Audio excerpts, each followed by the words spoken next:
Good morning. এই যে এখনো পর্যন্ত বড়ার পেছনে লাগা হয়ে আছে, এই বড়ার পটল আলু দিয়ে ঝোল হবে, তাই তো? হ্যাঁ, ছটা দেবো তো। নিম পাতা কই?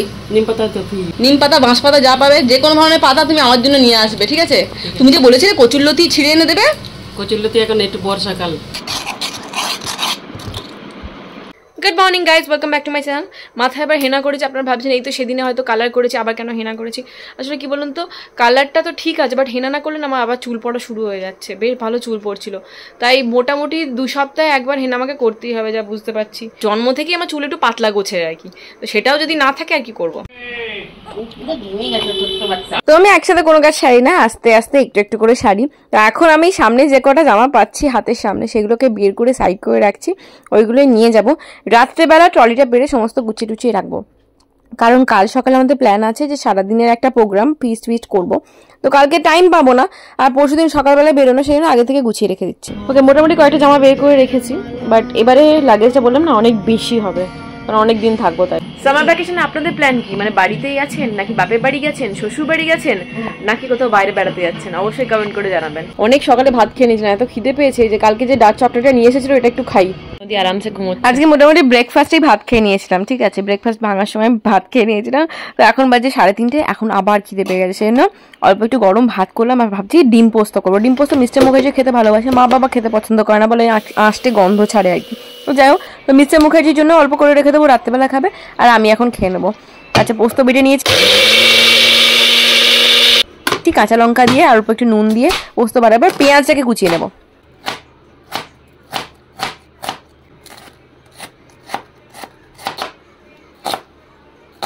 সর্ষের তেলে অবশ্যই এই রান্নাটা করা উচিত, বাট কি বলুন তো, বাবা নিচে শুয়ে ঘুমোচ্ছে, আর ডিস্টার্ব করবো না, রান্নাঘরে খুটুর আওয়াজ হবে। বাবা যেহেতু এসিতে থাকতে পছন্দ করে না, সেটা নিচের ওই যে মেঝেটা আছে না, ফ্লোরের মধ্যে শোয় দুপুরবেলা আরাম করে। ডিমটাকে ভেজে নিয়ে না তুলে রেখে দেবো, নুন দিয়ে ভাজবো প্লেন ডিমটা, দিয়ে তারপরে আবার তেল দেবো। তেলের মধ্যে একটা লঙ্কা ফোড়নে দিতে পারেন, আমি লঙ্কা দিইনি, জাস্ট নর্মালি পেঁয়াজটা দিয়েছি। পেঁয়াজটা দিয়ে একটু নুন দিয়ে বেশ ভালো করে ভাজতে হবে। পেঁয়াজটা যখন বেশ লাল লাল করে ভাজা ভাজা হয়ে যাবে, তখন যে বাটা পোস্তটা দিয়ে বেশ কিছুক্ষণ নাড়িয়ে নেওয়ার পর, যখন কাঁচা পোস্ত যেটা কাঁচা গন্ধ ছাড়ে না, তো সেটা যখন চলে যাবে, তারপরে আবার একটু মানে স্বাদ মতো নুন দেবো, নুন কম থাকলে কম, বেশি থাকলে বেশি, সেই অনুসারে নুন টুন দিয়ে তারপরে লাস্টে আমি ডিমগুলো দিয়ে দেবো। ডিমগুলো দিয়ে একদম ঘন মানে পুরো ভাজা ল্যাদে যেরকম হয় না, মানে লদে ব্যাপারটা থাকে আর কি, মানে রসা আর কি যাকে বলতে পারেন। তো সেটা দিয়ে লাস্টে কাঁচা লঙ্কা, বেশ কয়েকটা কাঁচা লঙ্কা ছিঁড়ে নামিয়ে নেবো। গরম ভাতে রেডি ডিম পোস্ত। এই যে গরম গরম ভাত অ্যান্ড ডিম পোস্ত রেডি, এবার খাবো। ওকে, খাওয়া কমপ্লিট হলো, বেশ ভালো খেলাম। অনেক দিন পর, কত বছর, 12, 14, 15 বছর পর বোধহয় ডিম পোস্ত খেয়েছি, ছোটোবেলায় খেতাম, খুব ভালো লাগলো গরম ভাত আর ডিম পোস্ত। আর এই সময় মানে যখন প্রচণ্ড খিদে পায়, তখন যদি আমি না খেয়ে নিই না বেশি কিছু, তখনই আবার বাইরে থেকে জোম্যাটো থেকে এইসব আনিয়ে জাঙ্ক ফুড খাই, এই পিৎজা খাই, বার্গার খাই, এগুলো মনে হয়। বাট যখনই প্রচণ্ড খিদে পেয়ে যায়, তখন যদি বাড়িতে কিছুটা হেভি, মানে ধরুন হয় চাউমিন বা রুটি বা ভাত, এইসব কিছু খেয়ে নিই, সঙ্গে সঙ্গে খিদেটাও মরে যায় আর বাড়ির খাবারও খাওয়া হয়ে যায়। বেরোচ্ছে বাচ্চার দল, চলো বেরো। বুঝলেন, একটু বিশাল বড় পিঠে ব্যাগ নিয়েছে, ব্যাগের ওজনগুলোই বোধহয় 10 কিলো করে 20 কিলো।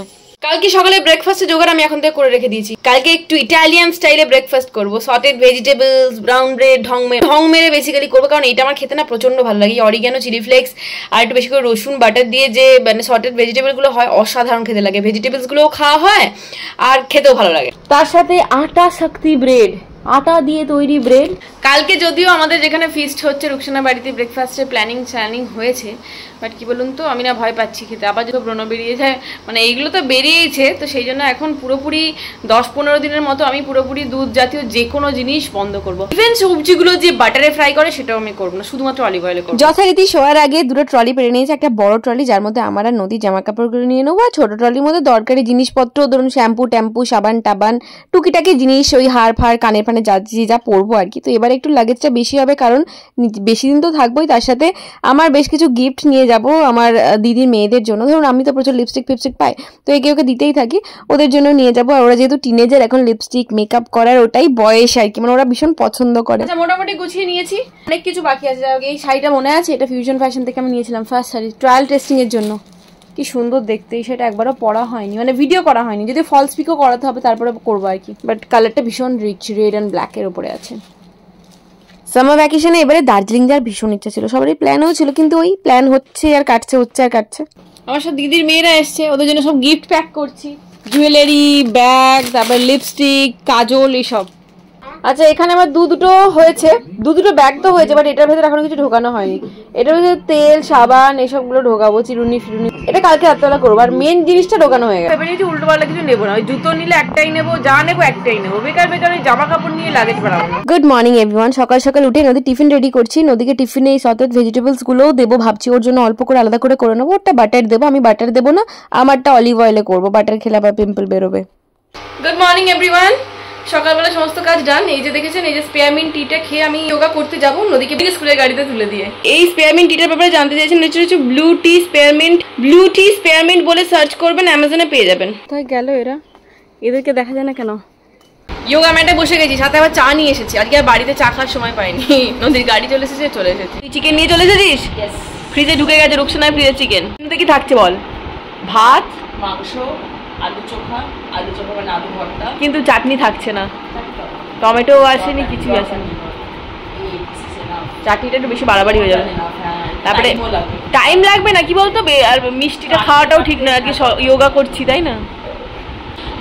দেখ, আমাকে সবাই বলেছে শাহানা দিকে একটু বেশি করে ব্লগে দেখাবে, খুব ভালো লাগে, পড়ে দেখবি কালকে, সিরিয়াসলি। হ্যাঁ, 2-3 জন লিখেছে শাহানা দিকে একটু বেশি করে দেখাবে, ভীষণ ভালো লাগে। আমি ঠিক আছে দেখাবো, ওর বাড়ি চলে যাবো, দরকার হলে সকাল থেকে রাত পর্যন্ত রুটিন শেয়ার করে দেবো। আমি চিনি না, লিখেছে কয়েকজন। হ্যাঁ, টিভি অন করে দিয়েছি, বাট রুকসানা গেছে এখন চেঞ্জ করতে, আমাদেরকে বসিয়ে রেখে। ও চেঞ্জ করে এলে তারপরে চালু করবো। আমরা আজকে প্রথমে যেটা করবো সেটা হচ্ছে ডিটক্সিফিকেশন, ঠিক আছে? যোগাগুলো হয়, আর তারপরে করবো অ্যাংজাইটি রিলিফ। এই এক্সারসাইজটা আমি বাড়িতে করতাম, তারপরে রুকসানা বললো তুই আমার কাছে এসে কর। এরপরে রুকসানা আর আমাকে দেখে শাহানা মোটিভেশন পেলো এবং এলো।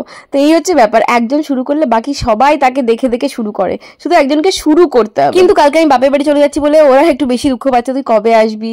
তো পারবো না, আমি ওদেরকে বলে গেছি যে তোরা দুজনে করবি, আমি নাই থাকি, কারণ আমিও তো বাপের বাড়িতে গিয়ে করবো, ওখানে আমার দিদি সবাই আছে, ওদের সাথে গিয়ে আমি একসাথে করবো। আমি ম্যাটটাকেও নিয়ে যাবো ইনফ্যাক্ট, কারণ ওখানে ম্যাট নেই, আর মাদুরে করতে প্রচন্ড অসুবিধা হয়, করার সময় না স্লিপ করে করে পড়ে যায়। আগে আমাকে স্মার্ট টিভি ছিল না, বাট রিসেন্টলি বাবা একটা স্মার্ট টিভি নিয়েছে, তো ওখানেও ইউটিউব চালিয়ে করবো।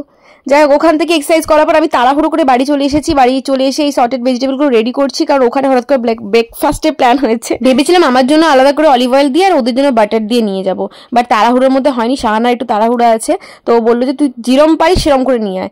অল্প একটু চিলি ফ্লেক্স আর অরিগ্যানো দিয়ে দিয়েছে, তার টেস্টটা ভালো আসে।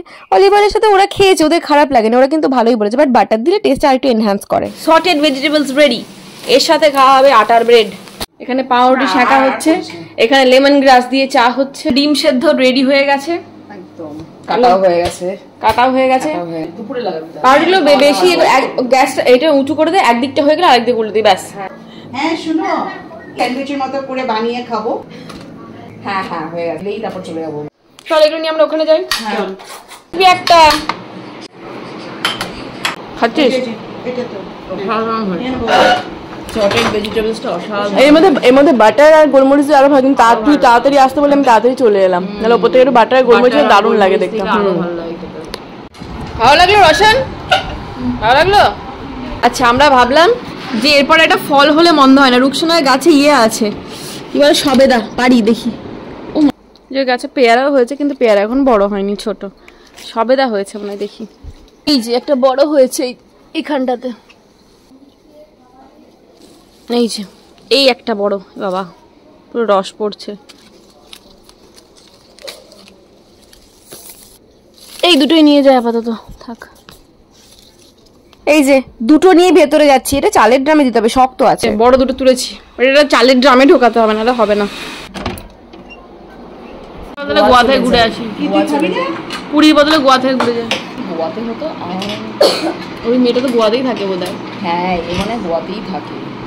ব্রেকফাস্ট ডান, কিন্তু ফল খাওয়া হয়নি, ওটা চালের ড্রামে ঢুকিয়ে দিয়েছে। এখন আমরা লেমন গ্রাস দিয়ে চা খেয়ে বাড়ি যাবো। শাহানা আমাদেরকে দার্জিলিং নিয়ে যাবে, ওখানে গিয়ে ট্যুর গাইড করবে, ট্যুর গাইড হিসেবে নিয়ে যাবে।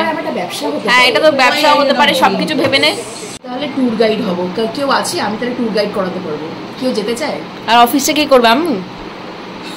হ্যাঁ, তোর অফিসটা কি করে দেবো আমি? করে নেবো ওখান থেকে মাঝে মাঝে। ওয়ার্ক ফ্রম দার্জিলিং তোর হবে না আর কি, লোকেরা দেখতে যাচ্ছে না আমি কোথায় আছি, কাজটা করে দেওয়ার নিয়ে কথা। ওয়ার্ক ফ্রম সব সময় তো লোকেরা যদি বলে অফিসে এসো, তখন বলবো শরীর খারাপ, ভীষণ পেট খারাপ। এই তোর ব্লগ না আমার অফিসের অনেকে দেখে, আমাকে কালকেই বলছে তুমি তো বাবা সেলিব্রিটি। আমি সেলিব্রিটি? বলছে হ্যাঁ তোমাকে তো ব্লগে টগে দেখা যায়। আমাকে নেয়, আমার ভাগ্য ভালো আমাকে কভার করে, তাই দেখতে পাও। ছেলেরাও সব দেখে? আমি যেটা বলছি সেটা হচ্ছে আজকে আমাদের ফুল প্ল্যানিং আছে সারা দিনের। শুরু হয়েছে ব্রেকফাস্ট অ্যান্ড চা দিয়ে, যদিও ব্রেকফাস্টটা মানে প্ল্যানে ছিল না, হঠাৎ করে ডিসাইড করা হয়েছে।